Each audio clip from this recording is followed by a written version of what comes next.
அவங்களெல்லாம் போட்டு அடிச்சு சிஸ்டங்களை எல்லாம் மிரட்டி ஒரு பெரிய இஷ்யூ ஆக்கி எப்படி கைது பண்ணாங்க? என்ன சட்டம் போட்டு கைது பண்ணாங்க? தீவிரவாத தடுப்பு சட்டத்தில் 2 சிஸ்டர்களை கைது பண்ணி போட்டாங்க. அப்ப அந்த சிஸ்டர்களை போலீஸ் ஸ்டேஷன்ல எல்லாம் குண்டக்க மண்டக்க திட்டான். அந்த 2 ஒரு பொண்ணையும் அந்த கூட வந்து அவங்க அப்பாவையும் அடின்னு அடிக்கிறாங்க. இந்த சிஸ்டருங்க போய் தடுத்து என்ன சொன்னாங்க தெரியுமா? எங்களை வேண்டுமானால் அடிங்க, அந்த ஏழைகளை அடிக்காதீங்கன்னு தடுத்தாங்க. நடந்த விஷயம்.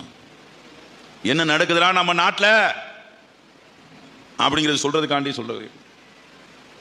அந்த சிஸ்டங்களை இன்னைக்கு ஊரே எந்திரிச்சு ஆர்ப்பாட்டம் போராட்டம்னு சொன்னதுக்கு பிறகு மாண்புமிகு தமிழ்நாட்டு முதலமைச்சர் அவர்களிடம் இந்த மாதிரி கைது செய்யப்பட்டு விட்டார்கள் என்று சொன்ன உடனே கண்டன அறிக்கை விட்டார். தமிழ்நாட்டினுடைய முதலமைச்சரே இதை எதிர்த்து கண்டனம் தெரிவிச்சிருக்காருன்னு சொன்ன உடனே யாரும் டீட்டெயிலாம் கொடு அப்படின்னு சொல்லி டீட்டெயில் கொடுத்து உடனே இல்லை கண்டனம். அதுக்கப்புறம் ராகுல் காந்தி கண்டனம். எதற்காக இதை சொல்கிறேன் என்று சொன்னால், அன்பு தோழர்களே, கொஞ்சம் சிந்திச்சு பாருங்க, எப்படிப்பட்ட நாட்டில் நம்ம வாழ்ந்துட்டு இருக்கோம். மதமாற்ற தடை சட்டம் முன்னாடிலாம் எப்படி தெரியுமில? இப்போ ஒரு ஃபாதர் இருக்கார், ஐயர் இருக்கார். ஐயர் வந்து பக்கத்தில் இருக்கிற மதம் மாத்திட்டார். அப்படியே வச்சுக்கோங்க, அவருக்கு ஒரு ஞானஸ்தானம் தண்ணியை ஊற்றி விட்டார், ஞானஸ்தானம் ஆயிடுச்சு. இது அவர் வந்து என்னை ஒருத்தன் மதம் மாத்திட்டான், என்ன நான் சும்மா தவணை பிடிச்சி தண்ணியை ஊற்றி மதம் மாத்திட்டாரு அப்படின்னு போய் அவர் கம்ப்ளைண்ட் பண்ணா பரவாயில்ல. இதை வேடிக்கை பார்த்துக்கிட்டு யாரோ ஒரு ஆள் இருக்காங்கன்னு வச்சுக்கோங்களேன், அந்த வேடிக்கை பார்த்தவர் போய் கம்ப்ளைண்ட் பண்ணா போதும், இவங்க 2 பேரையும் யார் மதம் மாற்றணும் அவர் அரெஸ்ட் பண்ணி தீவிரவாத தடுப்பு சட்டத்தின் கீழே போடணும், ஆயுள் தண்டனை வழங்கலாம் என்று ஒரு சட்டத்தை போட்டிருக்காங்க. யாரு? இந்திய அரசியலமைப்பு சட்டம். நீங்க போதிக்கலாம், நீங்க பிரேயர் பண்ணலாம், என்ன வேணா பண்ணிக்கலாம்னு சொல்லியிருக்க, அது செல்லுமா? இது செல்லுமா? அன்பு தோழர்களே, நாம் அரசியலிலே தெளிவு பெற வேண்டும். இதற்காகத்தான் இந்த விழிப்புணர்வு கருத்தரங்கம். எவ்வளவோ பண்ணியாச்சு.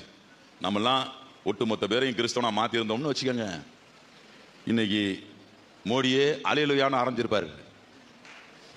அவர் படிக்க போலேன்னு வச்சுக்கோங்க. அவர் படிக்கல, அவர் படித்தாரா படிக்கலையான்னு பாதி பேருக்கு தெரியல, அவருக்கே தெரியல, நமக்கு என்னத்தை தெரிய போகுது. ஆனா ஜேபி நட்டா, பியூஷ் கோயல், நம்ம நிர்மலா சீதாராமன், ஜெய்சங்கர், எச் ராஜா நம்ம ஸ்கூல்ல படிச்சவங்க. அதுக்கு தான் யாரு அந்த சிஸ்டர் அட்மிஷன் கொடுத்ததுன்னு பார்க்கணும்.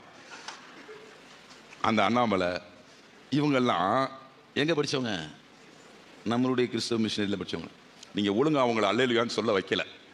ஏன்னா அவங்களை அல்லேலூயான்னு சொல்ல வச்சோமா? இல்லையே. அப்புறம் எதுக்கு எங்களுக்கு ஜெய் ஸ்ரீராம் சொல்ல வைக்கிற?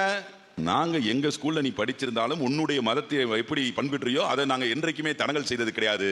ஆனால் எங்களுடைய சமுதாய மக்களை துன்புறுத்தி, எங்களுடைய போதகர்களை துன்புறுத்தி ஜெய் ஸ்ரீராம் சொல்லுவதும் மேல பட்டை அடிக்கி விடுறதும் எந்த வகையில் நியாயம்?